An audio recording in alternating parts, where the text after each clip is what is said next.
खाना खाते वक्त उन्हें बर्फ के नीचे एक अजीब सी रोशनी दिखी। कटारा ने बर्फ तोड़कर उसे निकालने की कोशिश की, पर उसकी इस हरकत से बर्फ में बड़ी बड़ी दरारें पड़ गई और नीचे से एक बहुत बड़ा बर्फ का गोला बाहर निकला। कटारा ने पास जाकर उस बर्फ के गोले को तोड़ना शुरू किया, पर एकदम से उस गोले में से रोशनी निकलने लगी। रोशनी के खत्म होने के बाद दोनों ने पास जाकर देखने का फैसला किया। पास जाकर उन्होंने देखा कि एक छोटा गंजा बच्चा वहाँ एक बहुत बड़े जानवर के साथ पड़ा हुआ था। इसके बाद वो दोनों उसे अपने साथ अपने गाँव ले गए, जहाँ कटारा ने उस लड़के के शरीर पर कई टैटूज देखे और उससे बर्फ में फंसने की वजह पूछी, जिस पर उस लड़के ने बताया कि वो अपने जानवर के साथ टहलने निकला था और एक खतरनाक तूफान की वजह से वो लेक में फंस गया। तभी सोका उन बच्चों को लेकर टेंट में पहुंचा जो अग्नि कबीले के लोगों से बच रहे थे, क्योंकि वो लोग उनके गांव में घुसकर तबाही मचा रहे थे। असल में वो उस रोशनी को ढूंढ रहे थे जो उस बर्फ के गोले से निकली थी। इसके बाद अग्नि कबीले के लीडर ज़ुको ने सभी बूढ़े व्यक्तियों को बाहर लाने को कहा, जिनमें सोको और कटारा के दादा दादी भी थे। इससे पहले कटारा उन पर हमला करती सोको ने उसे रोक लिया। उधर एक सैनिक उस टेंट में गया जहाँ वो गंजा लड़का भी बैठा था। उसे उसके कपड़े और शरीर पर बने टैटूज को देखकर शक हुआ और वो उसे सीधा ज़ुको के पास ले आया। उस लड़के ने अपने बदले में बाकी सबको छोड़ने को कहा, जिस पर ज़ुको तुरंत मान गया और वो उसे लेकर वहाँ से चले गए। सोका और कटारा भी ये सब देख रहे थे, लेकिन वो इस बारे में क्या ही करते। अचानक उन्हें बाहर कुछ बच्चों के चिल्लाने की आवाज आई जो उस बहुत बड़े दिव्य जानवर के पैरों को पकड़कर हवा में झूल रहे थे। इसके बाद उन्हें बाइसन का इस्तेमाल करके उस लड़के की मदद करने का आइडिया आया। वो इसकी इजाजत लेने के लिए अपनी दादी के पास गए,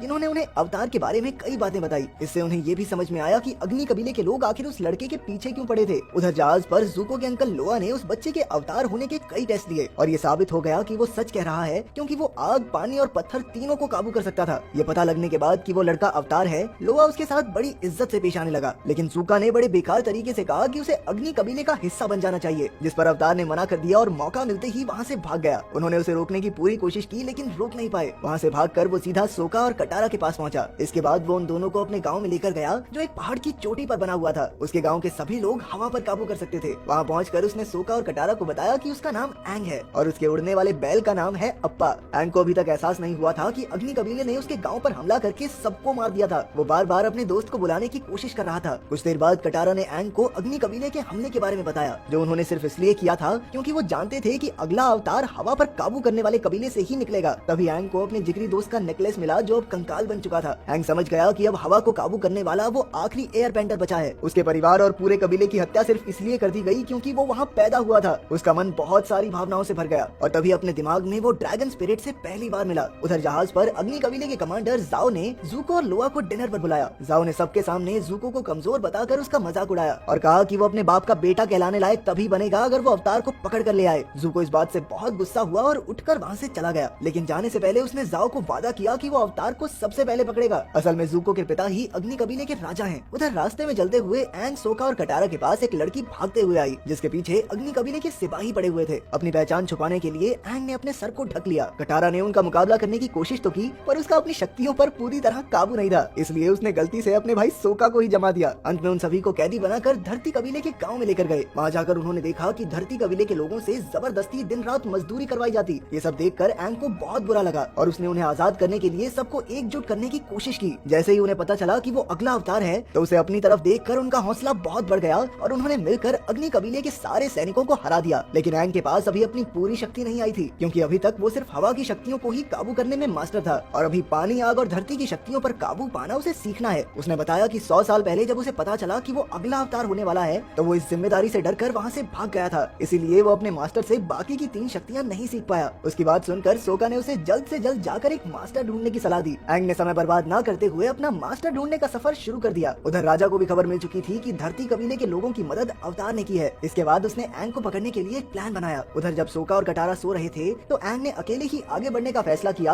और वो अपने जानवर पर बैठकर निकल गया। हवा के मंदिर पर पहुंचने पर उसे एक गुरु मिले, जिन्होंने उसे ट्रेन करने का वादा किया और उसे आज तक के सभी अवतारों के पुतले दिखाने ले गए। जब एंग अपने पूर्वजों के पुतले दिख रहा था, तो उस गुरु ने उससे माफी मांगी, क्योंकि उसने धोखे से एंग को कमांडर जाओ के जाल में फंसा दिया था। एंग को एक कमरे में ले जाकर चेन से बांध दिया गया। एंग ने बंधे हुए अपने मन में ड्रैगन स्पिरिट से बात करने की कोशिश की, जिसने एंग को बताया कि उसे नॉर्थ में पानी कबीले के महल में जाना होगा, क्योंकि वहीं पर वो अपनी पानी की शक्तियों पर काबू पाना सीख सकता है। आंखें खुलने पर जाओ उसके सामने खड़ा था। जाओ ये देखकर हैरान था कि अवतार एक बच्चा है, क्योंकि उसके हिसाब से तो उसकी उम्र 100 साल से ऊपर होनी चाहिए थी। इसके बाद जाओ ने सबके सामने जाकर ये कहा कि उन्हें अवतार से डरने की कोई जरूरत नहीं है, क्योंकि वो अभी एक छोटा बच्चा है। जाओ की स्पीच के दौरान एक आदमी मुंह पर मास्क पहनकर बिल्डिंग के अंदर घुस गया और एक एक करके सभी सैनिकों को ठिकाने लगाकर वो एंग को आजाद करने पहुंच गया। पर तभी जाओ ने उसे देखा और सभी सैनिकों को उसे पकड़ने का ऑर्डर दे दिया। अपनी जान को खतरे में देखकर उसने एंग को ही मारने की धमकी दे डाली, जिसके बाद अवतार की जान बचाए रखने के लिए सभी सैनिक पीछे हट गए और वो एंग को लेकर वहाँ से निकल गया। लेकिन भागते हुए दरवाजे के पास एक तीर सीधा आकर उस आदमी को लगा और चोट के कारण वो नीचे गिर गया। जब एंग ने उसके मुंह से मास्क हटाया तो वो ज़ुको को देखकर हैरान हो गया। एंग ने ज़ुको को वहाँ से निकालकर एक सुरक्षित जगह पर पहुंचाया। इसके बाद एंग सोका और कटारा के साथ ड्रैगन स्पिरिट के बताए मुताबिक पानी कबीले के महल पर पहुंचा। जैसे ही ये खबर अग्नि कबीले के राजा को मिली तो उसने गुस्से में उन पर हमला करके अवतार को पकड़ने का फैसला किया। उधर महल में पहुंचकर एंग और उसके साथ ही वहाँ की राजकुमारी यू और शाही परिवार के बाकी लोगों से मिले। एंग ने उन्हें अपनी असली पहचान के साथ साथ ये भी बताया कि वो वहाँ पानी को कंट्रोल करने की ट्रेनिंग लेने आया है, जिस पर यू ने उन्हें वहाँ रुकने और ट्रेनिंग करने की इजाजत दे दी। एंग बहुत ही जल्द पानी पर काबू पाना सीख गया और इधर सोका और यू भी एक दूसरे के काफी अच्छे दोस्त बन गए थे और लग तो कुछ ऐसा रहा था कि शायद वो एक दूसरे से प्यार भी करने लगे हों। उधर अग्नि कबीला अपनी विशाल सेना और लड़ाकू जहाजों के साथ पानी कबीले के महल पर हमला करके उन्हें हराने के लिए पहुंच गया था। लेकिन ज़ुको कमांडर ज़ाओ से पहले अवतार को पकड़ना चाहता था, इसीलिए वो मौका देखकर पानी के नीचे से महल में घुस गया। क्योंकि वहाँ सभी लोग लड़ाई की तैयारी में लगे थे तो वो चुपके से महल में घुसने में कामयाब भी हो गया। इसी बीच उसने एंग को भागते हुए देख लिया। यू एंग को एक ऐसी जगह लेकर गई जहाँ बैठकर वो ध्यान लगा सके, क्योंकि वो अब होने वाली लड़ाई में ड्रैगन स्पिरिट की सलाह चाहते थे। यू और सोका उसे वहीं छोड़कर चले गए, पर कटारा ने वहीं रहकर उसका साथ देने का फैसला किया। तभी थोड़ी देर बाद ज़ुको वहाँ पहुँच गया। उसने कटारा पर हमला करके उसे बड़ी आसानी से हरा भी दिया। उसे रास्ते से हटाने के बाद वो एंग को उठाकर कहीं और ले गया। लेकिन एंग का सारा ध्यान ड्रैगन स्पिरिट से बात करने में था। वो जानना चाहता था कि वो अग्नि कबीले को कैसे हराएं, जिस पर ड्रैगन ने जवाब दिया कि वो इस युद्ध में किसी को नुकसान न पहुंचाए, क्योंकि एक अवतार का काम सभी के बीच शांति बनाए रखना है। आखिरकार अग्नि कबीले के सभी लोग तो बुरे नहीं थे, पर कुछ चुनिंदा लोगों की वजह से सबका नुकसान हो जाएगा। उसने ये भी बताया कि इस युद्ध को खत्म करने के लिए उसकी मदद समुद्र का पानी ही करेगा। आंखें खुलने पर एंग ने देखा कि ज़ुको ने उसे पकड़ रखा था और उसने तुरंत वहाँ से भागने की कोशिश की। अग्नि कबीले के सैनिकों ने हर तरफ तबाही मचा रखी थी। उधर कमांडर ज़ाओ ने लोआ को बताया कि पानी को कंट्रोल करने वाले सैनिकों की शक्ति चांद निकलते ही और बढ़ जाएगी और उस समय वो उन्हें हरा नहीं पाएंगे। लेकिन उसके पास एक खुफिया तरकीब है। असल में वो जानता था